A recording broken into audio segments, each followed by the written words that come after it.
Hello everyone, Connor again, and today is Coordinator's Choice number 10. It's the last one of the year, and I brought some friends along. This is Travis. Hello. This is Sarah, one of our lovely volunteers, and holding the camera is Eleanor. You may face yourself if you wish.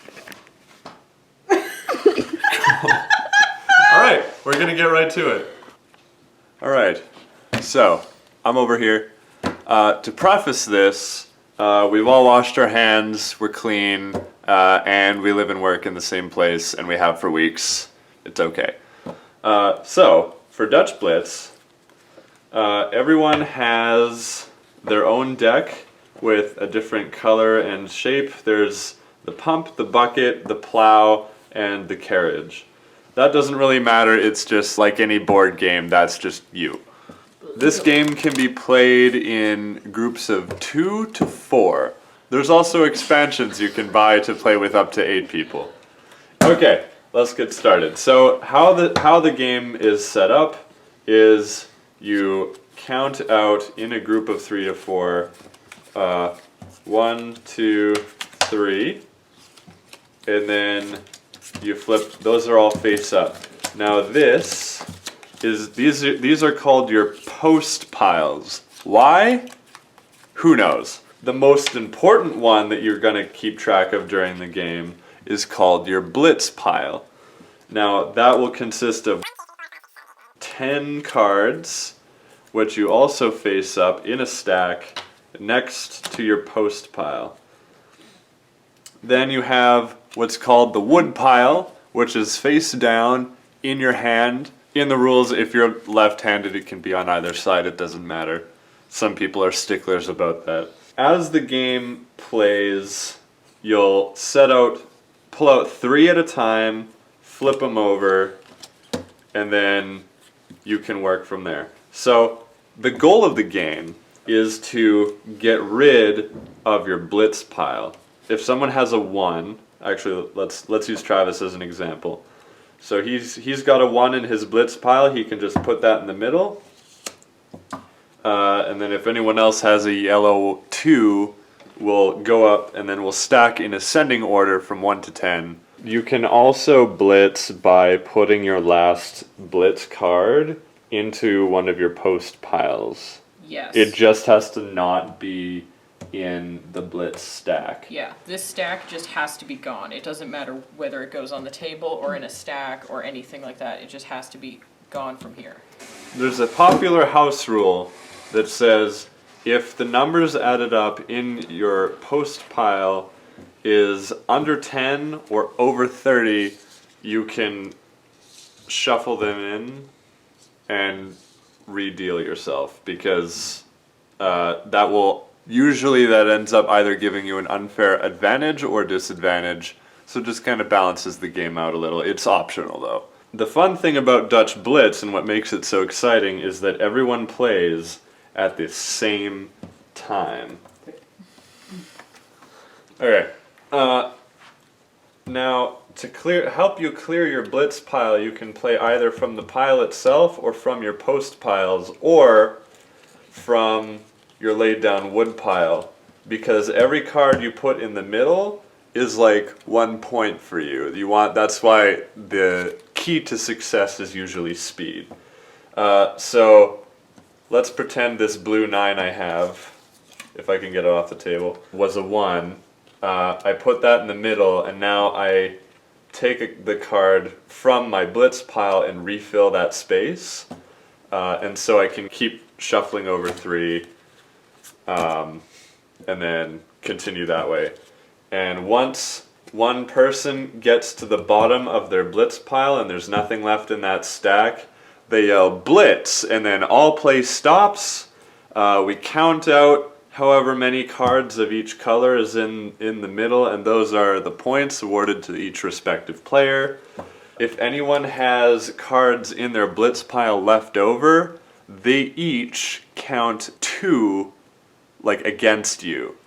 So if I had 3 cards in the middle, which was like ridiculously bad, and then 2 cards in my Blitz pile, I would have 3 points minus, each of those cards is worth 2, so it's -4, so I'd have -1 point. We're just gonna play out a hand, not super fast, we'll get to that, but just so you can see how it works. I guess 3, 2, 1, go. Yeah. And then you take out 3, put it down, see what you got. Travis, Also, you got a 1 on your Blitz pile, so you can lay that down. And then I got a 2. And that sucks for me. So again, take 3 out, put it down. Take 3 out, put it down. And also I have no watch your ones. pile. What? I'm helping you. Oh yeah. Also, so I have a 4 in my post pile. Just shush. So much for playing slow. This is just to teach. So I have a 4 in my post pile. Again, this goes in ascending order. So the 4 goes on top of the 3. Then I take this out of my Blitz pile and refill that spot. And then we continue the game.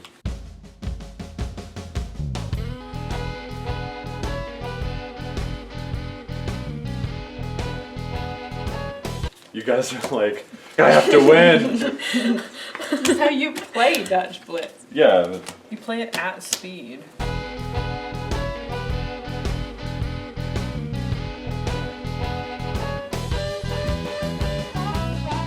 this hasn't really occurred because everyone's gotten really into the game at this point.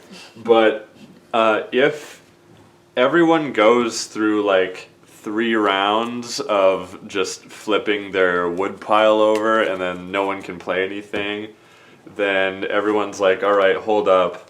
And then you take the first card on your wood pile on the top, put it underneath, and then continue the game, count 3, put her down, see what you can do.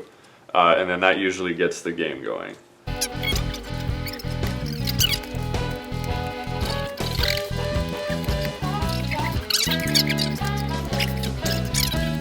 Yes. 2. Yes. Oh, Blitz. Okay. All right. Eleanor called Blitz. That means this round of play is over. So your wood pile doesn't matter. Just put it away. Your post pile, similarly, does not matter. The only things that matter once the round ends are what's in the middle and your Blitz pile. This is the part where we sort what's in the middle. Everyone's got the cards of their symbol that was in the middle.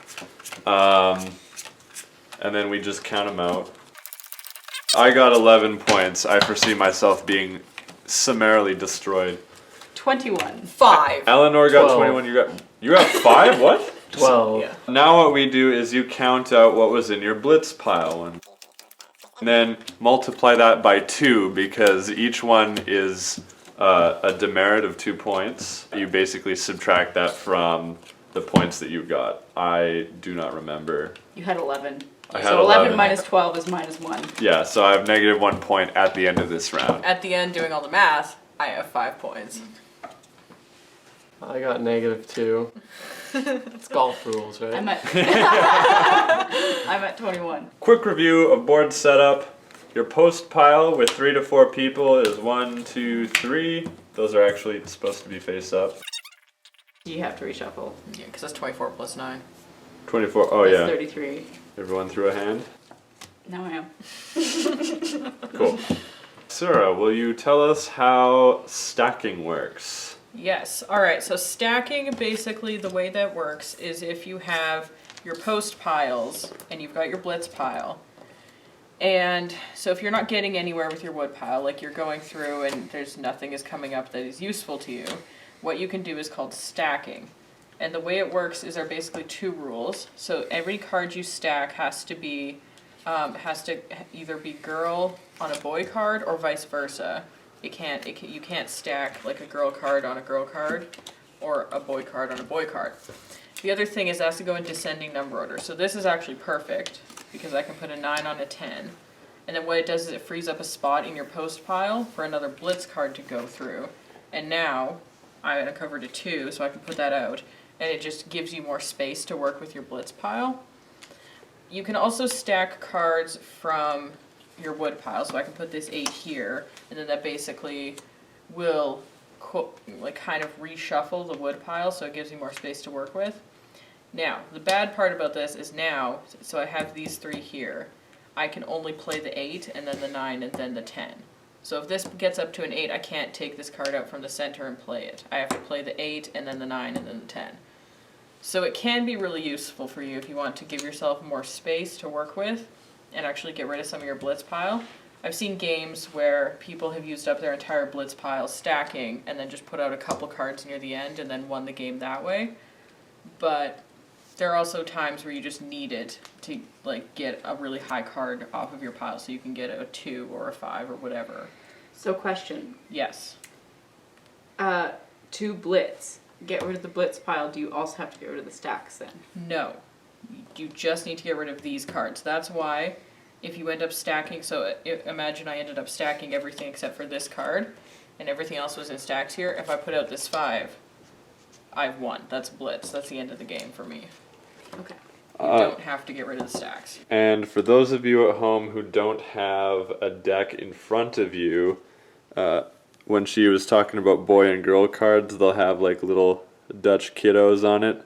That's what they look like. So again, to recap, if the card has a picture of a boy in the corner, then a card with a girl on the corner can go on top of it. But you can't stack boy on boy or girl on girl. It has to be alternating. And again in descending order, so like this is what you're looking for. Yes. I don't know why that's a rule.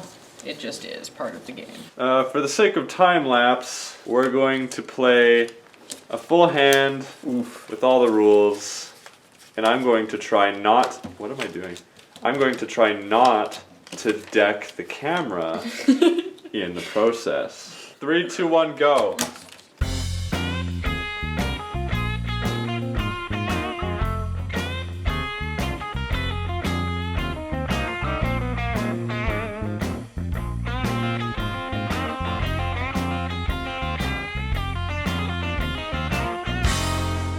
Wood pile, doesn't matter. Post pile, doesn't matter.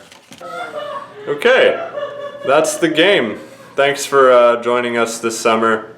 I had fun, I hope you did too. Go in peace to love and serve the Lord. Thanks be to God. Alleluia, alleluia, alleluia. Catch you later.